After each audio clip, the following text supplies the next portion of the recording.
Bem, com muito prazer receber no meu canal o Deltan Dallagnol. O Brasil, no mínimo desde 2014, conhece o Dr. Deltan Dallagnol, procurador da República, especialmente pela Operação Lava Jato, que marcou a história do Brasil. Tem os críticos, tem os favoráveis, isso é uma outra coisa, mas que ela marcou a história do Brasil, isso é inegável. E com muita satisfação eu fiz o convite ao Dr. Deltan Dallagnol, ele aceitou para uma entrevista, e agradeço ao senhor ter aceito o meu convite. E a primeira pergunta, que eu acho que tem de esclarecer certas questões que são fundamentais a quem nos acompanha. Por que o senhor saiu, abandonou o Ministério Público? O senhor estava no Ministério Público desde 2003, né? Portanto, há cerca de 17, 18 anos, e resolveu, se eu estiver enganado, o senhor me corrija, entrar na política partidária. Obrigado por o senhor ter aceito o meu convite. Vila, primeiro, obrigado por ter me convidado. É um prazer estar aqui com você mais uma vez para conversar. Queria dar um olá também a todo mundo que nos assiste, dizer que é um prazer estar debatendo assuntos de interesse para o nosso país. Vila, a palavra que eu mais escutei desde que eu saí do Ministério Público foi coragem. Várias pessoas falando, nossa, que decisão corajosa. A palavra que eu mais tinha escutado ao longo da Lava Jato foi esperança. E agora ficou muito marcado para mim como as pessoas me abordam e dizem, nossa, que decisão corajosa. E claro, porque eu estou saindo de uma carreira de excelência, uma carreira estruturada, com aposentadoria, né, com uma estabilidade.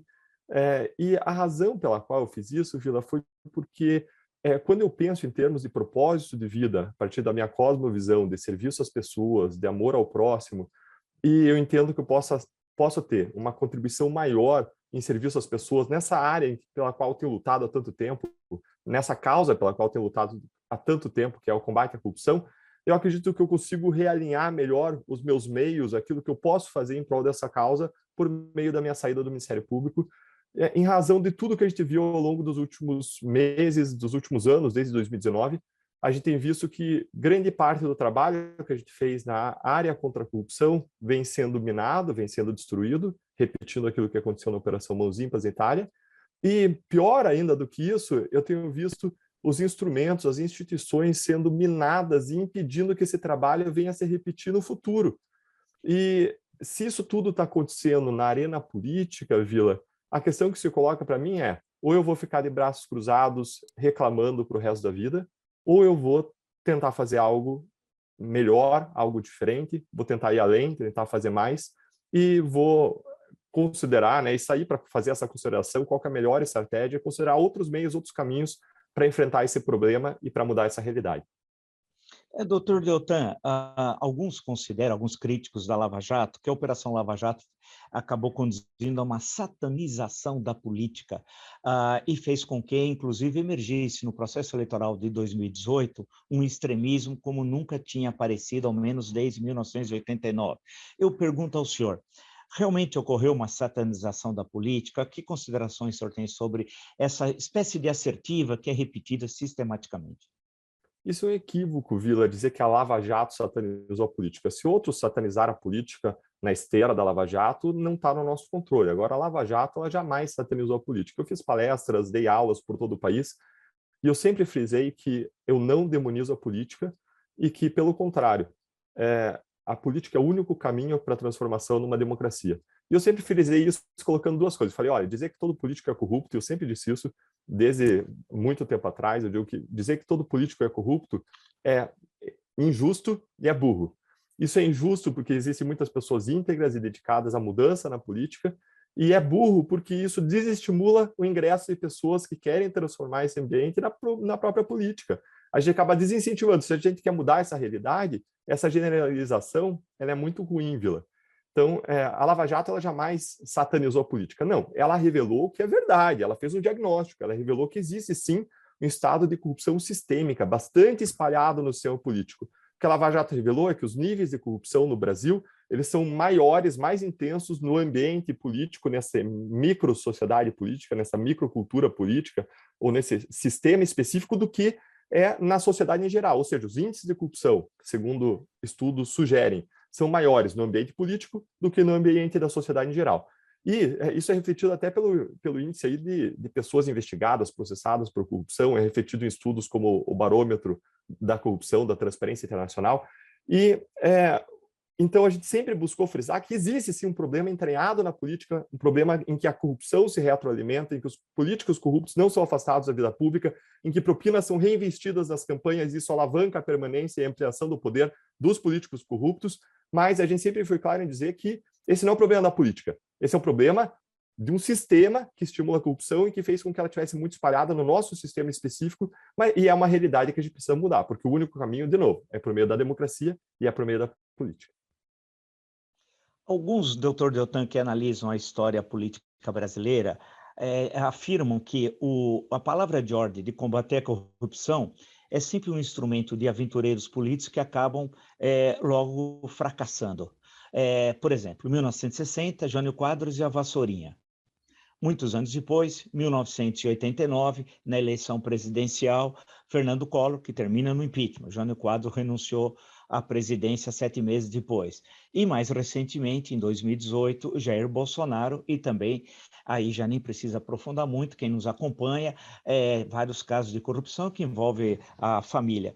Eu pergunto ao senhor, o porquê disso? Quer dizer, será que a bandeira da corrupção, que para alguns é identificado com setores conservadores da política brasileira, na República Populista identificado com a União Democrática Nacional, a UDN, e agora modernamente com considerados setores conservadores, é uma bandeira que é instrumental e que não se realiza concretamente, não transforma? E por quê? Eu pergunto isso ao senhor, claro, porque o senhor passou 18 anos no Ministério Público, teve inúmeras operações importantes, a mais importante certamente é a Lava Jato, teve contato com o mundo político e olhou um pouquinho, através, creio, dos seus colegas mais velhos, a história política do Brasil e de muitos que tentaram combater e fracassaram. O porquê disso, doutor Deltan? Vila, o sonho do combate à corrupção, assim como o sonho da redução da pobreza, é um sonho de todo brasileiro e muitos políticos vão manipular esse discurso para iludir os eleitores e ganhar votos. Um tempo atrás eu assisti a um vídeo do Sérgio Cabral em que ele estava criticando a corrupção, em que ele falava mal da corrupção, isso, claro, antes da Lava Jato, e ele dizendo a corrupção é um dos piores problemas do Brasil, é um absurdo, e criticando, e depois o que a Lava Jato revelou, e ele confessou que ele tinha mais de 100 milhões de dólares de propinas em contas no exterior.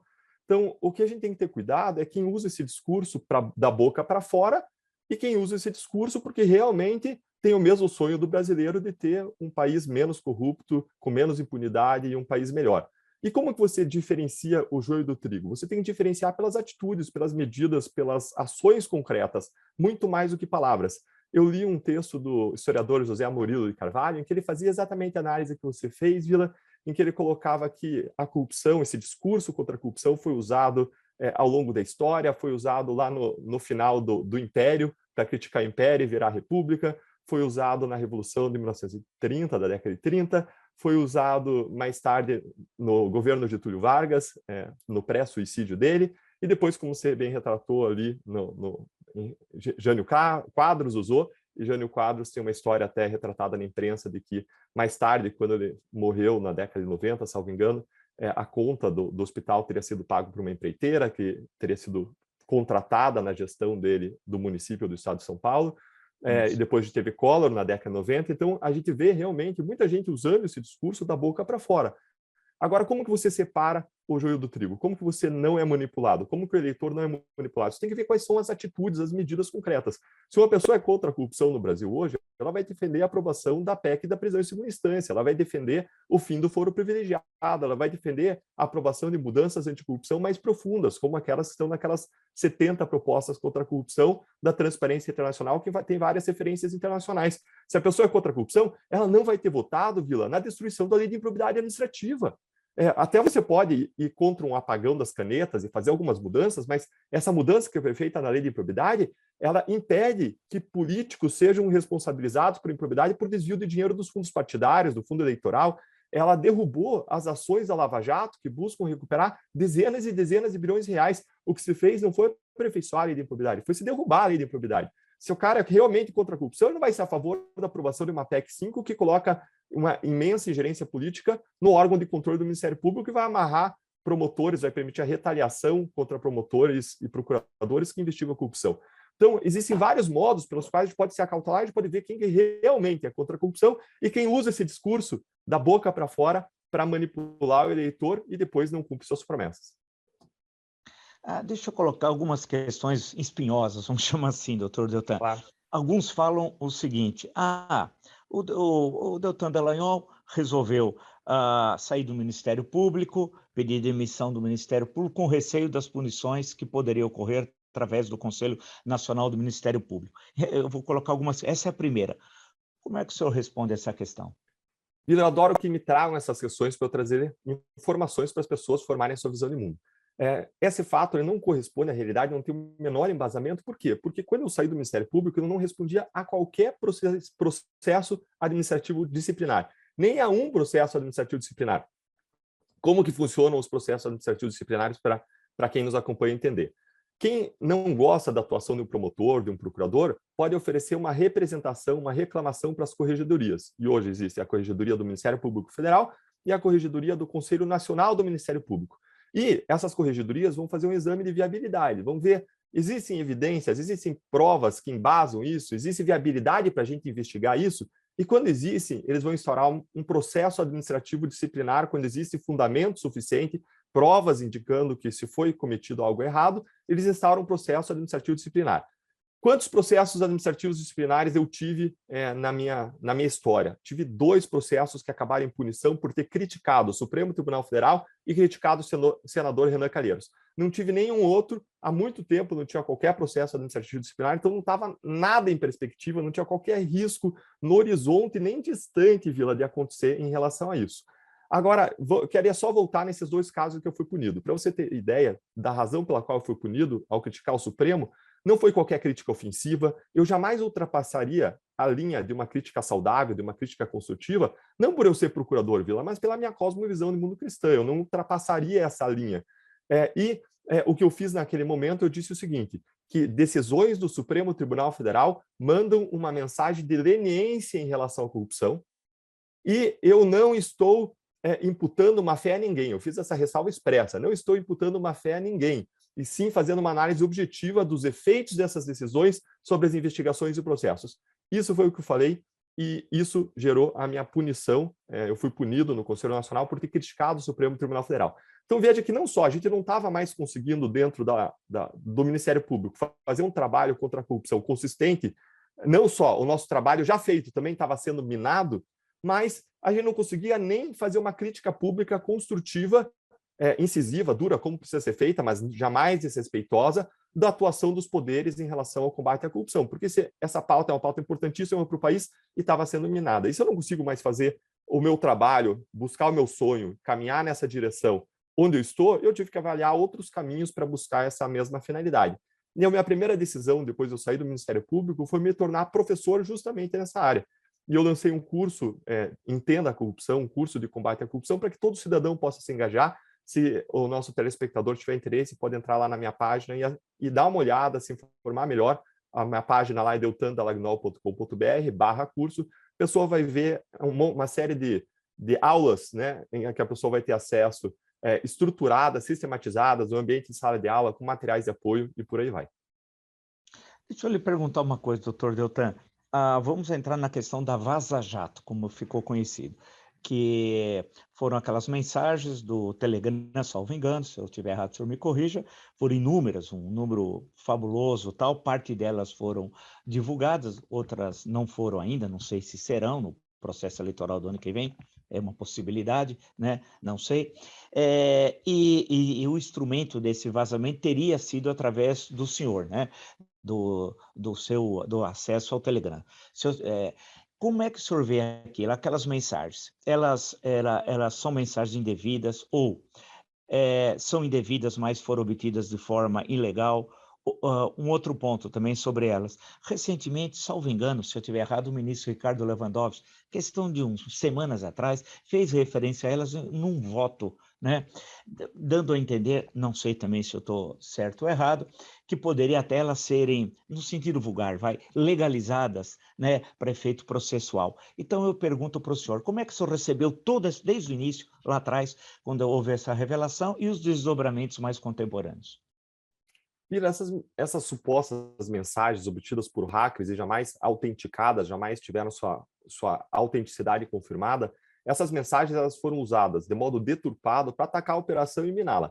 Agora, toda prova, ainda que tenha origem ilícita, ela sempre pode ser usada em favor das defesas, Vila. sempre pode ser usada em favor dos réus nos processos criminais. Então, se ali tivesse qualquer conduta efetivamente irregular, qualquer ilicitude, todos os réus poderiam usar aquilo lá para derrubar os seus casos criminais. Todos os réus poderiam. Isso é pacífico. Toda prova ilícita ela pode ser usada em relação aos réus. Quantos casos foram derrubados por conta dessa prova? 0. Nenhum. Se tivesse qualquer coisa errada, veja que todos os nossos atos são documentados nas investigações e processos. Então, se tivesse qualquer coisa errada, qualquer vírgula errada, o advogado olharia aquelas supostas mensagens deturpadas, divulgadas daquele modo sem qualquer identificação e sempre deturpando a realidade. Eles iam olhar aquilo, aí eles iam lá na investigação e processo e dizer, olha só, aqui está errado, aqui foi feita uma quebra de sigilo fiscal sem uma decisão judicial, aqui foi acessado dado bancário sem uma decisão judicial. Isso, aliás, é tudo impossível hoje de acontecer, de modo indevido, é impossível você ter um acesso indevido a dado bancário, por exemplo, os bancos nem atendem, mas, enfim, se tivesse alguma coisa errada, a pessoa poderia ter ido lá, ter localizado e ter derrubado os casos, ter derrubado as investigações, os processos, as condenações. Mas, de novo, isso não aconteceu em nenhum caso. Nenhum caso porque as investigações foram regulares, está tudo lá documentado, está tudo lá fundamentado. Então, o que eu vejo é um uso espetaculoso, deturpado, para atacar, para minar a operação. É isso que eu vi ao longo desse tempo. Você mencionou essa decisão do ministro Ricardo Lewandowski. O que ele diz nessa decisão? Ele fala o seguinte, ele fala, olha só, existem várias supostas mensagens aqui que indicam que existia uma cooperação entre as autoridades brasileiras e as autoridades suíças, as autoridades americanas, as autoridades de outros países, e isso não passou pelos canais oficiais. Vila, isso retrata um desconhecimento do ministro sobre como funciona a cooperação internacional. Como que funciona a cooperação internacional para fins de investigação e processo? Você manda pedidos por carta? Sim, mas a gente não está mais na Idade Média, a gente não está mais lá em 1500, quando foi descoberto o Brasil, que a comunicação foi por carta. Não, a gente manda os pedidos oficiais, mas a gente também liga, a gente conversa, a gente manda e-mail, a gente faz reunião e a gente conversa sobre aqueles pedidos que a gente está encaminhando pela via oficial. Isso é natural, isso é recomendado por todos os instrumentos internacionais, isso é recomendado por quem gerencia a cooperação internacional no Brasil, que é o Departamento de Cooperação Jurídica e Recuperação de Ativos do Ministério da Justiça. Isso é recomendado dentro do Ministério Público pela Secretaria de Cooperação Internacional e é a melhor prática existente. Só que agora o que está acontecendo é um giro de discurso. É um giro de discurso para querer dizer que isso não é legal, que isso é ilegal e derrubar operações, derrubar investigações, o que seria um absurdo. E veja que a gente tem visto esses giros de discurso que passam a considerar algo que era perfeitamente legal e legal para derrubar os casos criminais. Veja o que aconteceu, por exemplo, em relação à nossa investigação de Eduardo Cunha, a investigação de Passadina, a investigação de integração, ao Mensalão Mineiro e a Operação Calvário da Paraíba, que não foi nossa, mas foi uma operação do GAECO, e o Mensalão Mineiro também não foi nosso. Mas essas 5 operações, 5 casos, grandes casos envolvendo corrupção, foram anulados pelo Supremo Tribunal Federal, porque ele girou a interpretação, criou uma nova regra e aplicou para o passado. Vila, se o Supremo for criar uma nova regra, tudo bem, aplica para o futuro, mas jamais para o passado. Que regra foi essa? Ele disse que, em 2019, ele disse que a competência para apurar a corrupção, quando parte da propina vai para a campanha eleitoral, é da Justiça Eleitoral. Agora, até 2019, o entendimento pacífico, até 2018, pelo menos, era de que a competência era da Justiça Federal e não da Justiça Eleitoral. O STJ tinha pacificado isso. Então, a gente seguiu a regra do jogo. E aí, em 2019, vem uma nova regra, muda a regra do jogo, eles mudam, viram, e aí aplica para o passado. Não tem como sobreviver, não tem como trabalhar. E ainda que a gente mudasse o modo de trabalho a partir de 2019, quem disse que daqui a 4 anos não vai mudar de novo, vai anular tudo, Vila? Não dá, o Supremo tem que garantir segurança jurídica. Quando ele muda o entendimento, ele tem que aplicar para o futuro e não para o passado. Um outro caso, e de novo, as operações da Lava Jato estão sendo anuladas não por qualquer ilicitude ou ilegalidade praticada, estão sendo anuladas porque o Supremo está girando entendimentos em relação a regras e está aplicando para o passado. Veja que no final de 2019, o Supremo passou a entender que o réu delatado, quando é processado no mesmo processo de um réu delator, ele tem o direito de falar depois do réu delator. Vila, essa regra não existe em lugar nenhum no Brasil. E não é só no Brasil, essa regra não existe em nenhum país do mundo, não existe essa regra. E foi criada essa regra, e o Supremo pode derivar novas regras da Constituição, isso é legítimo que faça, mas o problema é, de novo, ele aplicou para o passado e não para o futuro. Aí não tem quem salve, entendeu? Porque, e veja que os tribunais para baixo, os 3 tribunais entenderam que todos os procedimentos tinham sido legítimos. Então, o que a gente vive é uma reinterpretação, um revisionismo que acaba derrubando as investigações e processos, o que é um problema de impunidade sistêmico brasileiro, do modo como funciona o nosso sistema de justiça e dessas interpretações que vêm sendo baixadas recentemente pelo Supremo Tribunal Federal. Deixa eu ainda explorar essa questão sobre a chamada vaza-jato tal, sobre as mensagens. O senhor deve ter lido essas mensagens na imprensa, presumo. O senhor não reconheceu nenhuma delas? O senhor pode dizer que todas são supostas, partindo do pressuposto que são falsas? Algumas são verdadeiras, outras são semi-verdadeiras, entre aspas, que houve alteração do sentido, ou foram montadas para revelar algo que não era o que vocês estavam conversando. Algo de verdade ou é tudo mentira, assim, numa linguagem mais vulgar?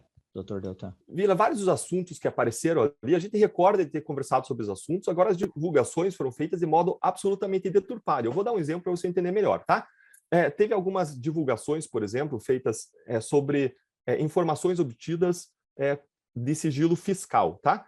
E aí vem uma crítica dizendo, olha, o Ministério Público obteve informações fiscais diretamente da Receita, que absurdo! O Toffoli suspendeu isso, a gente estava em 2019, né, quando essas revelações vieram, o Toffoli suspendeu isso no caso envolvendo o filho do presidente e não poderia obter. Mas espera aí, sempre, de novo, sempre se entendeu que o Ministério Público pode requisitar, com base na sua lei complementar, pode requisitar informações fiscais da Receita Federal. Sempre se entendeu isso, Vila. Então isso é legítimo. Aí o Toffoli suspendeu, num caso, essa suspensão ficou durante 6 meses, aí a reportagem veio falando que isso não seria devido porque o Toffoli suspendeu. Até o Supremo depois revisou essa decisão do Toffoli e falou que era legítimo. Ou seja, não tinha nada de irregular ali, mas eu posso chegar para a Receita e eu chegar com um documento e dizer assim, ó, Receita Federal, aqui está informações que indicam que houve uma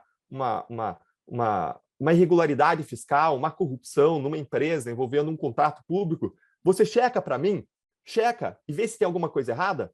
E aí a Receita vai lá e checa, e se tiver coisa errada, a Receita é obrigada a me comunicar. Se não tiver coisa errada, a Receita não vai fazer nada, ela não vai me comunicar, ela vai pegar e vai arquivar. Agora, se tiver coisa errada, ela é obrigada a me comunicar por lei. Então, esse tipo de procedimento não tem nada de errado, absolutamente nada de errado, mas ele foi colocado com os contornos como se fosse alguma coisa errada. Mesma coisa está sendo feita agora em relação à cooperação internacional. A gente conversou? Conversou. Agora, se eram aquelas conversas específicas, eu não posso dizer, não posso afirmar com certeza. Por quê? Porque quando aconteceu a invasão hacker, a gente detectou antes dos vazamentos, muito tempo antes de virem esses supostos vazamentos, a gente identificou e a gente recebeu uma recomendação oficial interna do Ministério Público dizendo: apaguem os aplicativos, porque a gente não sabe a extensão disso, apaguem os computadores, troquem os dispositivos, porque a gente não sabe o quanto que é a extensão disso, a gente não sabe o objetivo, a gente não sabe se isso é para obter, é um ataque hacker para obter cartões de crédito, a gente não sabe se isso é um ataque de pessoas investigadas querendo prejudicar vocês, e falaram, olha, a recomendação oficial é essa. E a gente seguiu a recomendação oficial da nossa instituição, a recomendação da Polícia Federal, e tomou esse procedimento. Então, hoje, quando a gente vê, a gente consegue recuperar pela memória que algumas coisas a gente conversou, mas jamais praticando qualquer irregularidade, qualquer ilegalidade. E para você entender um pouco melhor do contexto, e quem nos escuta entender um pouco melhor do contexto, quem era essa força-tarefa da Lava Jato? Era a Deltan? Não, não era a Deltan. Eram 15 a 20 procuradores da República. Ah, mas o Deltan era chefe? Não, o Deltan não era chefe. O Deltan ele coordenava os trabalhos entre iguais. É como uma tribo de caciques e você busca uma coordenação. Eram procuradores independentes que vieram de diferentes lugares do país, que muitas vezes vinham e voltavam, tinham suas famílias nas suas bases, vinham, trabalhavam durante a semana e voltavam. Pessoas que estavam fazendo um sacrifício aí familiar para estar trabalhando nesse caso. E se eles discordassem de qualquer coisa, de uma vírgula, a primeira coisa ia ser dizer, olha, está errado o que aconteceu aqui. Ou o grupo ia cindir, metade ia embora, porque ninguém tinha um compromisso, uma obrigação de ficar ali. Ninguém ia perder o salário se fosse embora. Pelo contrário, a pessoa ia ter uma maior tranquilidade, ia voltar para o seu lugar. E aí a questão é, em algum momento, alguém do grupo saiu, alguém rachou, alguém falou, nossa, que absurdo, tem ilegalidades sendo cometidas? Vila, jamais. E são pessoas comprometidas, acima de tudo, com buscar a justiça, com fazer a ética, pessoas com diferentes visões de mundo, que vieram de diferentes lugares, diferentes histórias, diferentes visões políticas. E essas pessoas trabalharam sempre unidas, buscando exclusivamente aplicar a lei a fatos comprovados por provas. Deixa eu perguntar uma questão, doutor Deltan. Há uma acusação que é feita em relação à Lava Jato, em geral, com relação à participação dos Estados Unidos, ou de alguns órgãos dos Estados Unidos, jurídicos, judiciais, de espionagem, de inteligência e tal. Quais os contatos que o senhor teve como coordenador, não como chefe, como o senhor destacou, coordenador da Lava Jato, com as autoridades norte-americanas? Vila, posso antes perguntar qual que é a tua opinião sobre isso? Porque eu tenho uma opinião muito clara sobre isso, sabe? Assim, para mim é uma bobajada, assim, cara. É uma besteirada, não, mas assim, teoria conspiratória sempre de brinco, esquerda, assim, pior alucinação possível. Não, mas mas é o seguinte, eu sempre brinco que aqui no canal, quem fala é o entrevistado, porque tem lugares tá bom, não, que que você é uma que o referência, né, Vila? entrevistador fala mais que o entrevistado. Também, Não, que o entrevistador fala mais que o entrevistado. Aí o entrevistado, muitas vezes, quer responder, o entrevistador não deixa, né?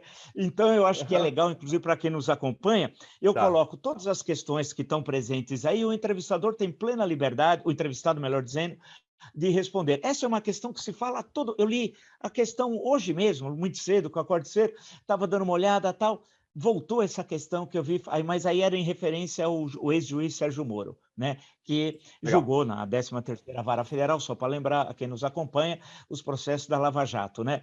Então, sempre isso está presente.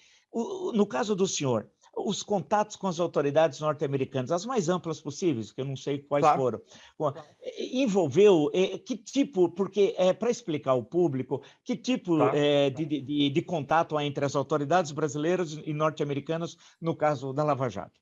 Legal, Vila, eu vou explicar isso. Antes, só vou dizer que a visão de que houve uma conspiração internacional é a visão daquela esquerda extremada que acha que Nicarágua é uma democracia, né? Então, como é que funcionam os contatos internacionais, a cooperação internacional? Gente, quando eu estou investigando um caso de corrupção, hoje, a lavagem do dinheiro da corrupção, as propinas, elas são lavadas internacionalmente.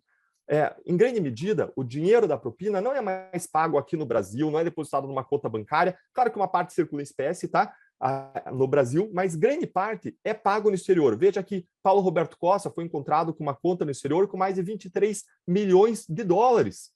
Veja que um gerente da Petrobras, Pedro Barusco, devolveu 100 milhões de dólares que tinha em contas suíças.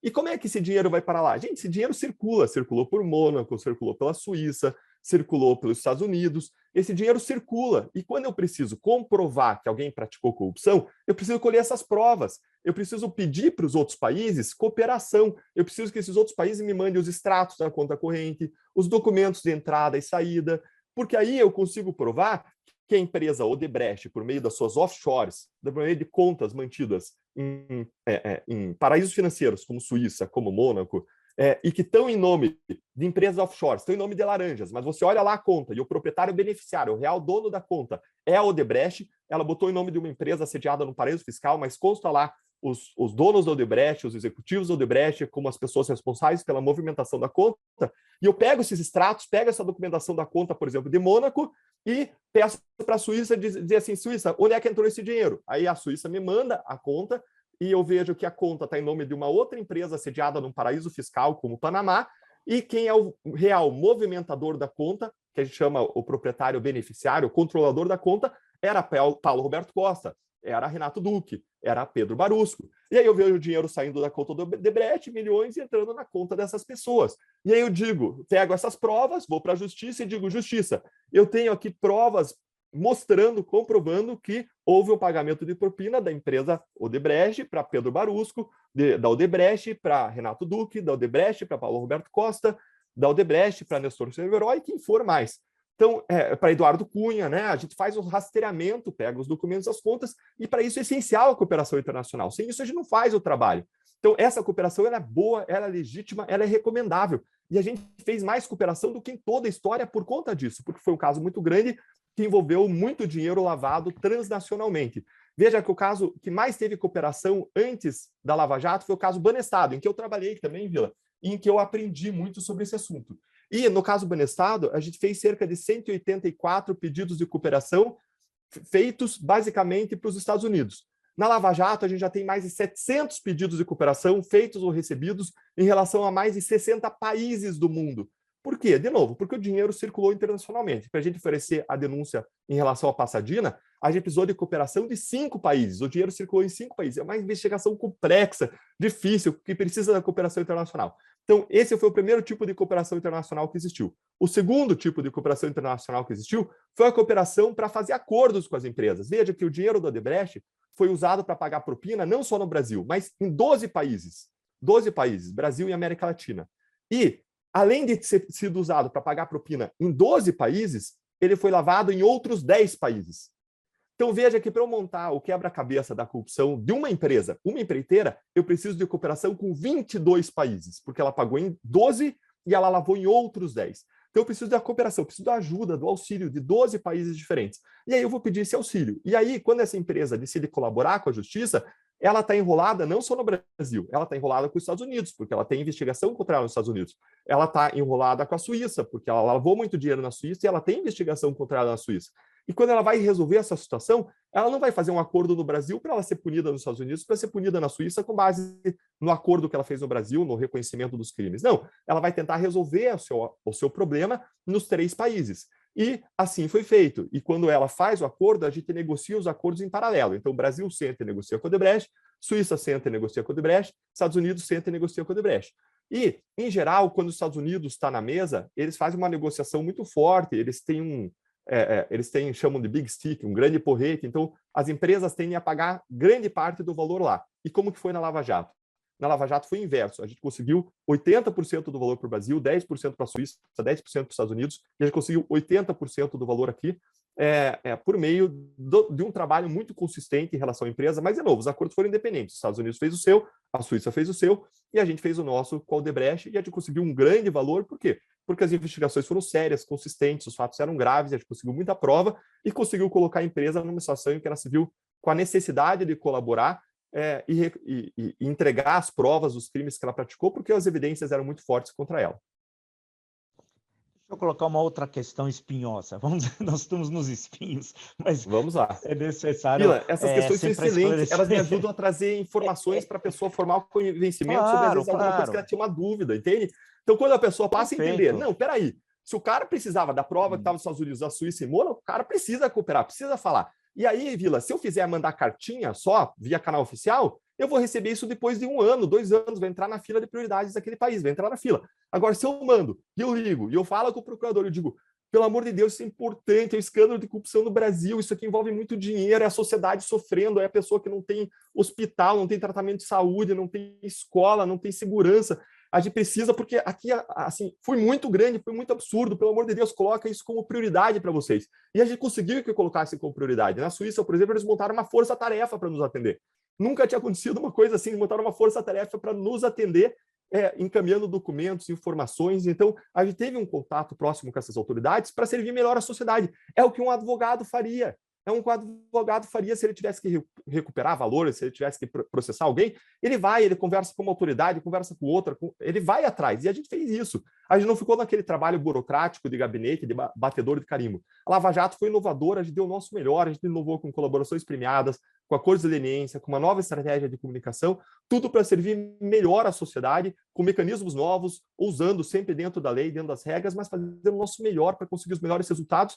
E não à toa que foi a primeira vez, foi um trabalho inédito que recuperou aí bilhões e que permitiu acusar mais de 500 pessoas por crimes graves como corrupção e lavagem de dinheiro. Com 4 bilhões de reais efetivamente recuperados no país em que a regra é não recuperar nenhum centavo, viu? Não foi de graça, né? Teve muito trabalho, muita inovação e muita dedicação. Esses 4 bilhões, no caso do Paraná, que vocês conseguiram, esses 4 bilhões acabaram indo para quem? Para a Petrobras, para a União? Para onde foi essa recuperação? A maior parte, Vila, foi para a Petrobras. Por quê? Porque ela é a vítima, ela que foi lesada, o dinheiro foi desviado dela, né? Então, a maior parte desse valor, coisa de 4 bilhões, foi para a própria Petrobras. O resto, eu já estava batendo em 5 bilhões quando eu estava saindo a coisa de 1 ano. O resto foi dividido para outros entes lesados. Foi um pedaço para a União, foi um pedaço, se não me engano, para o estado do Rio de Janeiro, foi um pedaço lá para onde está o colega Hélio Telho, em Goiânia, porque tinha sido desviado lá de uma construção de uma ferrovia, num caso envolvendo uma empresa lá. Então, você teve corrupções desviando recursos de vários órgãos e a gente foi devolvendo para os órgãos. Por que a maior parte aqui em Curitiba foi para a Petrobras? porque o Supremo Tribunal Federal, em um determinado momento, falou que a gente só poderia investigar e processar a Petrobras. E começou a tirar todos os outros casos envolvendo os outros órgãos públicos de Curitiba. E a gente ficou concentrado em Petrobras.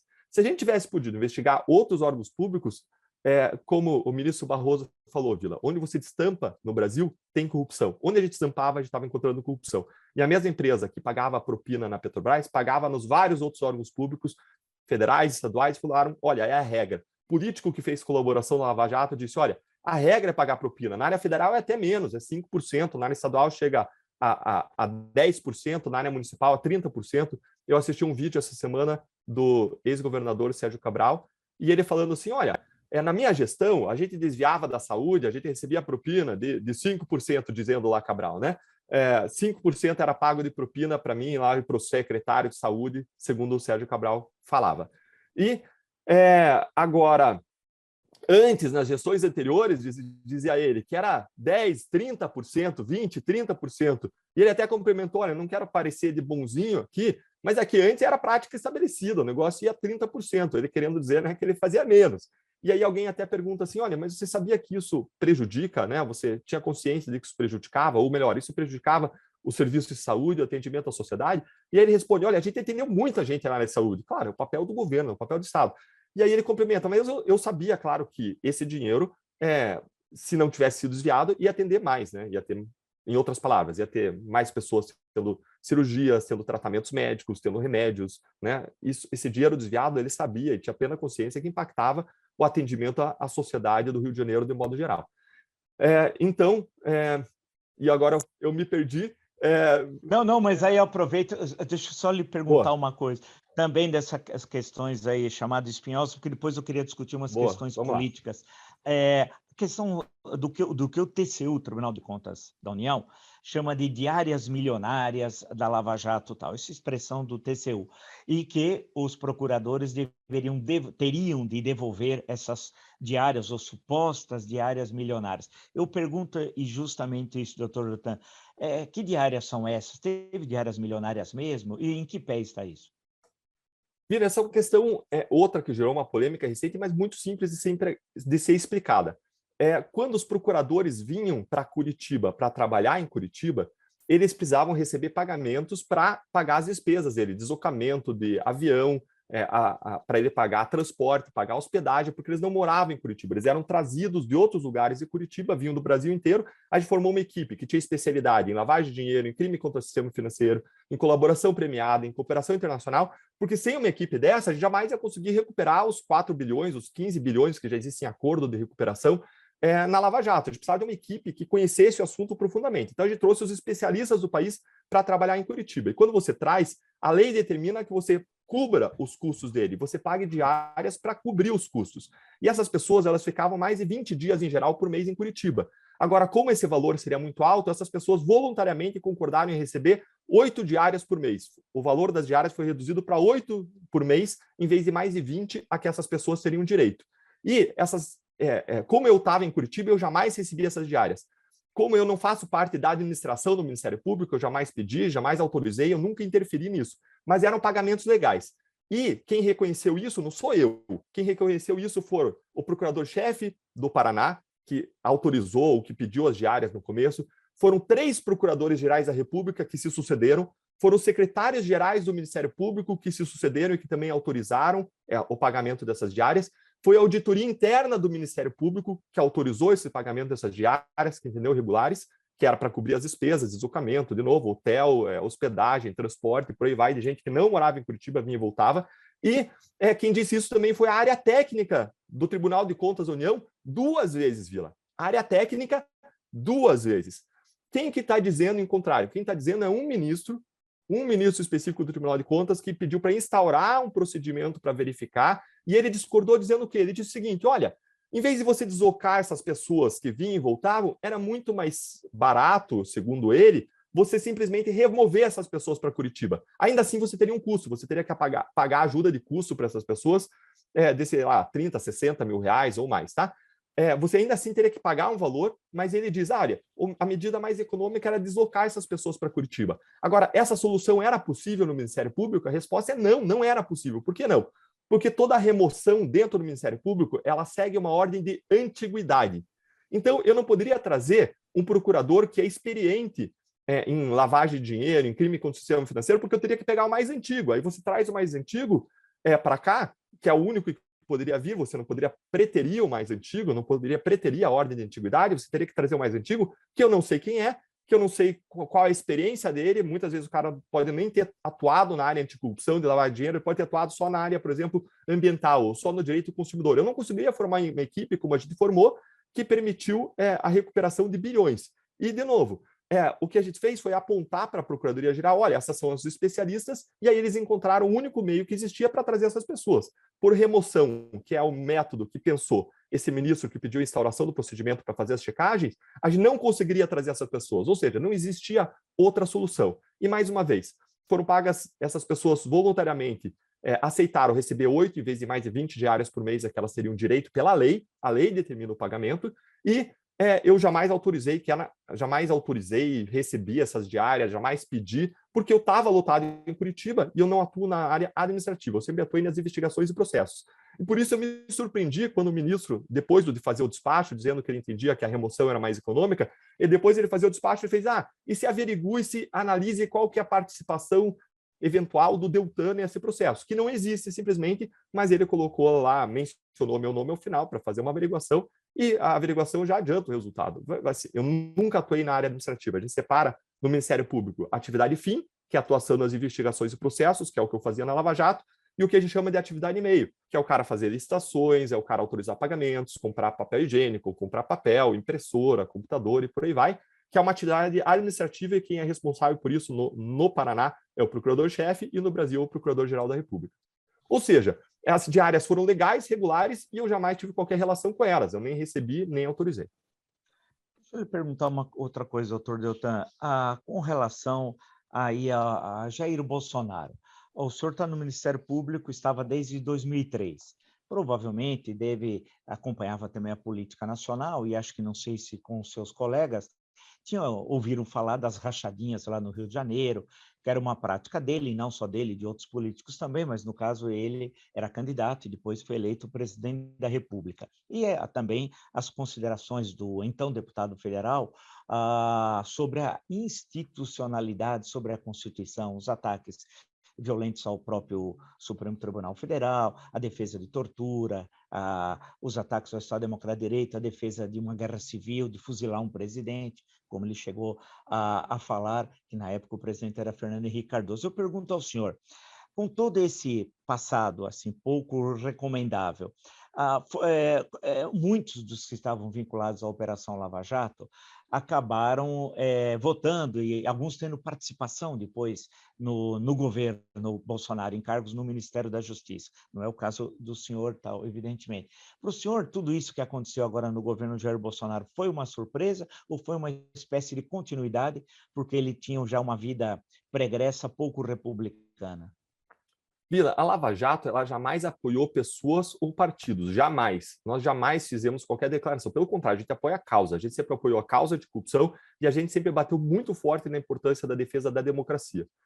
Discurso de ódio, vieses autoritários, destruição do combate à corrupção, são sempre coisas contra as quais a gente se opôs, e eu sempre me manifestei várias vezes em entrevistas em defesa desses valores, dessas causas, desses princípios, que são essenciais para a nossa sociedade, são fundantes e que são alinhados com a minha cosmovisão cristã de mundo. Então, e mais, da força-tarefa do Ministério Público, ninguém jamais saiu para o governo. O que eu vi foi um movimento do ex-juiz federal Sérgio Moro, que em um certo momento, talvez com receio, e a perspectiva que eu tenho da decisão que ele adotou é que ele, em um certo momento, ele entendeu que poderia se repetir no Brasil o que aconteceu na Itália, em que o sistema político reagiu, como acabou reagindo, minou os esforços anticorrupção, e ele entendeu que ele teria uma chance de mudar esse possível destino, indo para uma posição de poder maior do que ele tinha. Porque, como juiz, ele atuava em investigações e processos concretos, específicos, limitados em Curitiba, e ele buscou dar um passo para ter uma atuação macro, uma atuação em políticas públicas contra a corrupção, a favor da segurança pública. Então, esse foi um passo que ele deu. Eu não aconselhei, eu não fui consultado, eu não dei opinião, foi uma decisão muito pessoal dele e que ele deu buscando fazer o melhor, na minha perspectiva, em termos de combate à corrupção e em termos de projeto de país.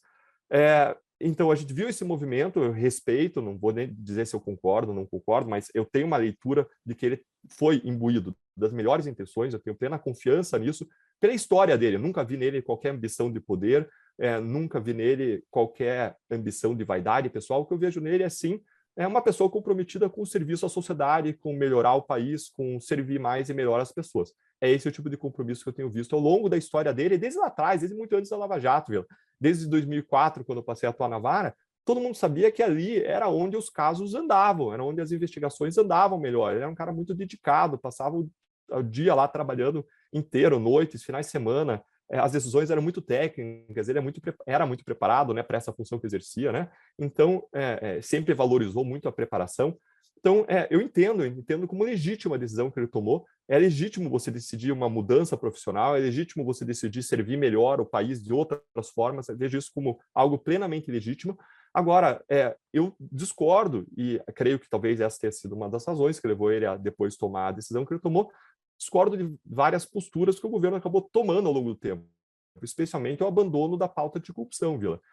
A gente viu, por exemplo, serem lançadas 30 prioridades do governo em fevereiro desse ano, e lá dentro dessas 30 prioridades não tinha nada do combate à corrupção, não tinha fim do foro privilegiado, não tinha prisão em segunda instância, embora lá tivessem vários projetos de lei, várias coisas que envolvessem leis, não estavam lá nada no tocante ao combate à corrupção, e existiram vários outros problemas, como aqueles que você mencionou também. Deixa eu lhe perguntar, indo para o final da nossa conversa, doutor Deltan, Sérgio Moro, o senhor fez várias referências a ele, né? Hoje, ele é um pré-candidato, tudo indica, é o que se fala, é o que a postura dele apresenta, e o que o partido diz, inclusive a presidente do partido, e não só ela, como senadores influentes do partido, como o senador Álvaro Dias aí do Paraná, que o Sérgio Moro deve ser o candidato do Podemos. Eu pergunto ao senhor, o senhor, quando o senhor saiu do Ministério Público, o senhor conversou antes com o juiz Sérgio Moro? 2, agora, com o senhor pretendendo se filiar ao Podemos, né, pelo que sai todo no noticiário, e ser candidato na eleição em 2022, o senhor conversou com agora o cidadão, o ex-ministro da Justiça, Sérgio Moro, conversou com ele, fez uma avaliação da situação política nacional e do Paraná. O senhor está tendo contatos assim, mais periódicos com ele agora? Vila, quando eu saí do Ministério Público, foi uma decisão que eu saí com uma vocação de serviço público, considerando diferentes possibilidades. Eu recebi, inclusive, pessoas da iniciativa privada que me procuraram para abrir portas. E eu estou ainda numa fase de reflexão, de avaliação. E nessa fase de reflexão, avaliação, eu conversei com pessoas de vários partidos. Eu conversei bastante com pessoas do Podemos, eu conversei bastante com pessoas do Partido Novo, eu conversei com pessoas de outros partidos. E se a gente quer lutar por uma causa, quer gerar transformação, a gente tem que buscar ouvir, conhecer esse novo ambiente que a gente está entrando, entender como ele funciona para a gente tomar nossas decisões, para nesse processo de reflexão e para poder decidir qual que é o melhor caminho a seguir. Então, fez parte desse processo, assim, conversar com ele, conversar com o Álvaro Dias, conversar com o Eurovisto, conversar com várias pessoas do Partido Novo, conversar com várias pessoas que estão nesse ambiente político há mais tempo, para a gente pensar qual é o melhor caminho para a gente implementar a transformação que a gente quer ver. Hoje, para você lutar por causas, você necessariamente precisa entrar num partido se você quer mudanças no âmbito, especialmente do poder legislativo. Você não tem outro caminho que não seja você ingressar num partido. Agora, de novo, meu compromisso é com causa. Eu estou saindo por uma causa maior. E entrar num partido, eu vou avaliar qual partido está alinhado com essa causa, está bem alinhado com essa causa, em qual eu acredito que eu possa fazer diferença maior em prol dessa causa. Então, o meu alinhamento de vida, Vila, é com causas, é com valores, é com princípios, é com a minha visão de mundo, que é uma visão cristã, que é uma visão de serviço às pessoas, de amor ao próximo, é uma visão de buscar fazer a diferença, lutar por integridade, lutar por uma condição de vida melhor para todos os brasileiros. Essa é a minha tendência. E só se você colocar isso em perspectiva que faz sentido, inclusive, a minha saída do Ministério Público, largando a aposentadoria, largando estabilidade, largando uma carreira que é uma carreira muito boa e procurada por milhares de pessoas que, quando abrem cada concurso, se inscrevem para fazê-lo. E o senhor, então, pretende se filiar ao Podemos, ser candidato a deputado federal? Eu não tomei a decisão ainda, eu estou num processo de reflexão. Mas assim que tomar a decisão, vou deixar é o isso que público. deve ocorrer, né? É mais Essa provável. é uma possibilidade, é uma tendência, digamos, eu entrar ou num Podemos ou num partido novo, em algum partido assim alinhado com a causa anticorrupção, essa é a tendência natural. Assim que tomada a decisão, eu vou tornar ela pública. Eu tenho, digamos, quando eu vejo, por exemplo, as últimas votações na pauta de corrupção, eu vejo o Podemos muito alinhado, eu vejo o Partido Novo muito alinhado com isso. E a gente precisa lembrar, Vila, que hoje o voto das pessoas vai para o partido, não vai para o candidato, né? Ele é redistribuído entre os candidatos do partido. Então, a gente precisa levar uma consciência cívica também para os cidadãos, aproveitando que muita gente nos escuta, porque se você pega uma pessoa de qualquer partido, né, e vota numa pessoa, e essa pessoa não atinge o número de votos suficiente para aquela pessoa ser eleita, esse voto vai para o partido e é redistribuído, e você acaba elegendo, às vezes, alguém que pensa de modo contrário ao candidato em que você votou. Então, para além de você olhar, ter uma preocupação em relação às pessoas, a gente precisa ter uma preocupação em relação a como está sendo a posição do partido nas votações do Congresso Nacional no tocante à pauta anticorrupção, se essa é uma pauta importante para você que nos escuta. E ela é uma pauta importante para mim, eu acho que a gente viveu grandes avanços ao longo dos últimos anos, das últimas décadas, no tocante a uma consciência cívica, engajamento cívico.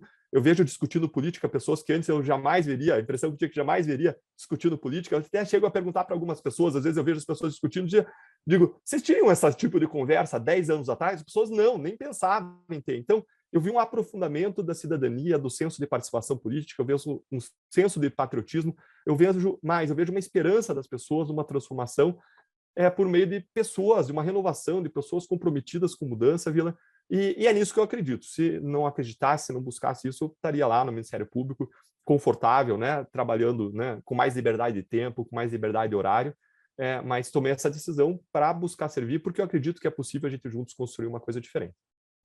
A última pergunta é a seguinte: nessa conversa de hoje, que eu pretendo outras vezes poder conversar com o Dr. Deltan, muitos falam o seguinte: deveria haver um espaço de tempo interregno entre a sair da carreira e ser candidato a um cargo público. Foi uma discussão recente, inclusive, no Congresso Nacional, né?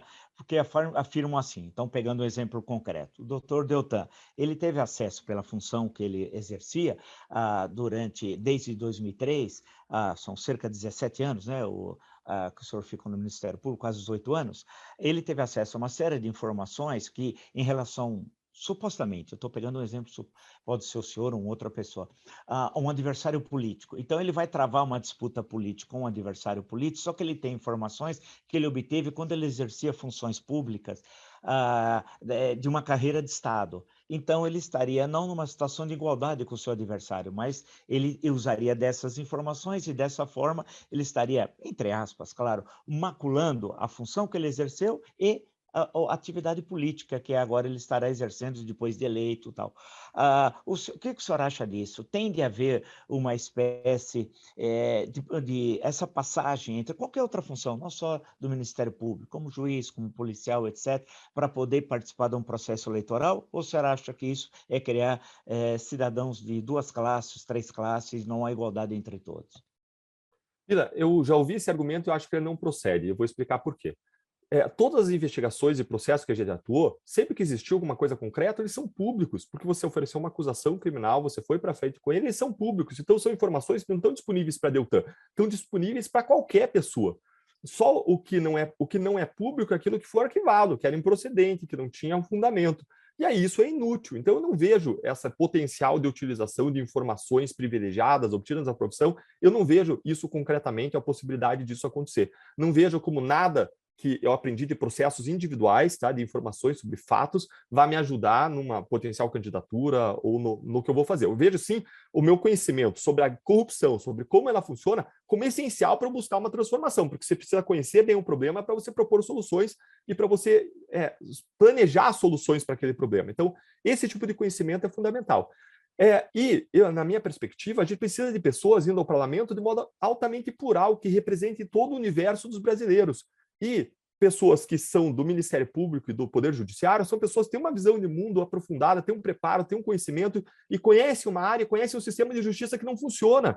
Se a gente quer mudar o sistema de justiça que não funciona, que não entrega, que é caro e não entrega, a gente precisa de pessoas que tragam input sobre isso e que mudem essa realidade, e a participação de promotores, procuradores, membros do judiciário é extremamente saudável nessa direção. A gente tem um judiciário que não funciona, que não entrega, altamente inefetivo. na área criminal, em relação à punição dos colarinhos brancos, dos poderosos, e mesmo na área civil, a gente tem uma grande insegurança jurídica. E se a gente quer mudar essa realidade, é natural você ver como positiva a participação de pessoas que saem dessas carreiras, são pessoas preparadas, são pessoas que estudaram, são pessoas que conhecem muito de direito, de sistema de justiça. Eu não vejo sentido você diferenciar essas pessoas que têm esse conhecimento de um advogado que decide para a política, ou de uma pessoa que está, um executivo de uma empresa, de uma grande empresa que vai para a política. Eu não vejo sentido em fazer essa diferença se não for para criar, como você disse, cidadãos de segunda classe, se não for por receio, se não for por medo de mudança até, porque são pessoas que saem, em geral, querendo uma mudança.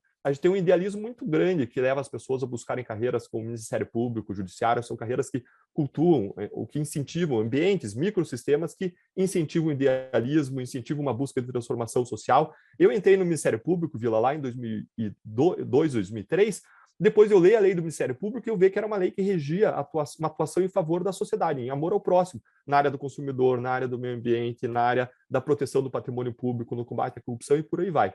Eu entrei para ser um agente de transformação e fiz o meu melhor para isso acontecer. E quando eu vi que eu não conseguia, eu fui estudar em Harvard, passei um ano em Harvard estudando, voltei para cá, e aí a gente começou a Lava Jato, implementou novos modelos, novos métodos, porque o modo tradicional não funcionava, acabava em impunidade, implantou uma estratégia de comunicação para a sociedade estar conosco, para o que postergou a reação do sistema por vários anos. Então, eu acredito sim que a gente tem uma contribuição a oferecer, e isso é muito natural em outros países. Quando você vê Estados Unidos, as pessoas querem que vão para a política pessoas que já são testadas e aprovadas por sua atuação construtiva em outros cargos. Então é muito natural lá que um promotor de justiça que fez um trabalho bom, que é conhecido ao longo de anos da atuação como promotor, se esse cara é testado e aprovado, é muito natural que ele faça essa transição para a política para poder servir a sociedade de um modo ainda maior, ainda melhor. Então eu acho que se a gente fez um trabalho na justiça que foi significativo, foi relevante, e se a gente vê que várias informações no sentido sobre como a corrupção funciona, o diagnóstico da corrupção brasileira, são uma base importante para uma transformação maior, que tem que passar pelo sistema político, porque é lá que está se destruindo o combate à corrupção, é lá que o avanço no combate à corrupção pode acontecer. Eu vejo como algo muito natural, muito positivo e construtivo esse tipo de transição. Vila, eu acho que você criar, ainda um terceiro ponto, tá? Você criar um lapso, um tempo de quarentena, vai fazer na prática com que ninguém saia. Eu não sairia, se eu tivesse que esperar 3 anos, eu não sairia, e não por não acreditar que eu não fosse eleito, não sairia porque não faz sentido você entrar numa carreira privada por 3 anos e depois você buscar o serviço público em que, em boa medida, ou em alguma medida, é incompatível, porque aquilo toma praticamente todo o tempo da pessoa.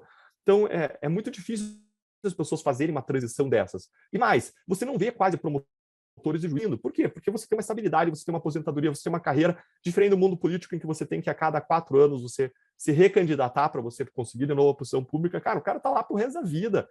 Se ele quiser, ele trabalha o tempo ali diário, ele vai, depois do trabalho, ele vai curtir a família, vai ter as férias dele, vai viajar, enfim. Coisa que no mundo político, se você quer fazer a diferença, você vai para uma causa, é muito mais restrito, com certeza. Tenho certeza que eu vou ter menos tempo para a família, eu faço questão de ter, porque esse é um valor da minha vida também, mas tenho certeza que eu vou ter menos tempo da minha vida, eu vou ter muito mais incômodo, muito mais ataque, e vou ter, digamos, egoisticamente, seria um downplay, seria uma decisão equivocada para a política. Mas quando a gente pensa em termos de propósito, de visão de vida, de cosmovisão, de serviço à sociedade, da contribuição, eu não tenho dúvida que é o único caminho que eu tinha e que eu deveria seguir. Eu queria agradecer muito o Dr. Deltan Dallagnol. Nós conversamos bastante, fiz todas as perguntas que eu gostaria de fazer, e quem acompanha o nosso canal, porque há um engajamento muito grande, muitas vezes 1.500, 2.000 comentários nos vídeos, e coloca uma série de questões. Então, muitas vezes eu tento também ser um pouco porta-voz de quem nos acompanha, e coloca opiniões, dúvidas, questões. Eu acho que esse é o nosso papel aqui do canal, e eu tento fazer. Eu acho que nós já estamos passando de 120 milhões de visualizações. Eu acho que isso está sendo bem encaminhado. Agradeço muito, foi muito gentil em me atender. Eu coloquei todas as questões que eu gostaria de colocar, e desejo muito boa sorte aí agora nessa carreira política, e vamos voltar em outro momento a conversar. Vila, eu que agradeço, eu considero você um grande formador de opinião, eu estou sempre à tua disposição para trazer informações, para você formar tua opinião com mais informações de modo mais embasado, mais amplo. A gente já entrou em contato no passado, né? Quando eu falei, Vila, deixa eu te trazer informações sobre isso, sobre aquilo, Para mim, você é uma referência em termos de posição no cenário. Eu vejo você como alguém que busca construir na sociedade por meio da educação, do ensino, e sou muito agradecido por ter esse espaço, ter essa conversa com você. Queria ouvir mais você, mas eu vou te escutar em outras oportunidades, certamente, por meio da opinião que você expressa de diferentes formas. E queria convidar todo mundo que nos assiste, se você gosta desse assunto, se você quer lutar contra a corrupção, nos acompanha lá nas redes sociais. Eu sempre trouxe e vou continuar trazendo conteúdo gratuito e de qualidade para engajamento cívico. Essa é a minha missão, essa é a minha causa, essa é a minha visão. E se você quer ter um conhecimento mais estruturado, sistematizado, organizado, com materiais de apoio para estudar esse assunto de modo mais profundo, entra lá, conhece o nosso curso. A gente está com uma promoção de Black Friday lá, Vila, para as pessoas que quiserem fazer o curso. Até o dia 3 de dezembro tem um valor menor, e a pessoa vai ganhar uma série lá de bônus, fiz uma oferta bacana, eu tenho certeza que as pessoas vão adorar o curso, também está editado, programado, vai ter interação em ambiente de sala de aula, aulas de revisão. Acho que vai ser um modo bem gostoso também das pessoas entenderem melhor a corrupção para combater melhor esse problema. Vila, mais uma vez, obrigado e estou sempre à sua disposição, viu? Grande abraço e um ótimo dia. Para você também, tudo de bom.